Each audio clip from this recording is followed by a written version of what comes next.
Barrister রাশনা ইমামকে captain's card প্রোগ্রামে সালাম দিয়েই স্বাগত জানিয়েছেন তামিম ইকবাল। বাংলাদেশ ক্রিকেটে ক্যাপ্টেনদের অবদান এবং তাদেরকে যথাযথ সম্মান কিংবা মূল্যায়ন না করা সবকিছু নিয়েই রাশনা ইমামকে ব্রিফই করছিলেন বিসিবি বস। ব্যারিস্টার রাশনা ইমাম এই মুহূর্তে তামিমের অ্যাডহক কমিটির সদস্য, 3টি গুরুত্বপূর্ণ দায়িত্ব পালন করছেন। তাকেই সাবেক ক্যাপ্টেনদের সাথে পরিচয় করিয়ে দিচ্ছেন।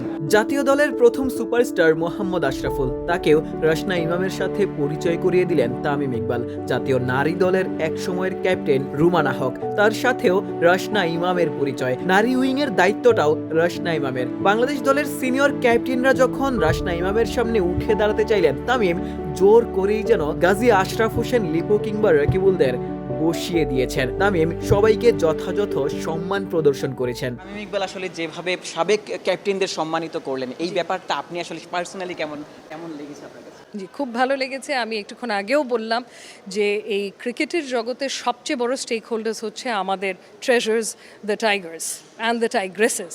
সো ওনাদেরকে মূল্যায়ন করার জন্য এটা একটা পদক্ষেপ ছিল যে এই অ্যাডহক কমিটি তাদের যাত্রাটা শুরু করলো ক্রিকেটার্সদের মূল্যায়ন করে।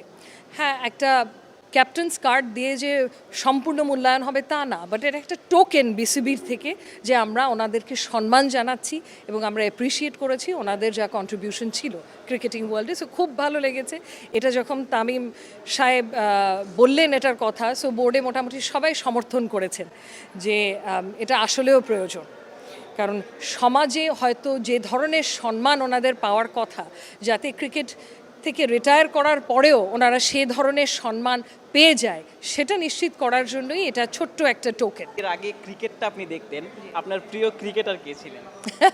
এই প্রশ্নের উত্তর তো বোর্ডের মেম্বার দিতে পারবে না, সো আমি এই প্রশ্নের উত্তর আর নাই দিলাম।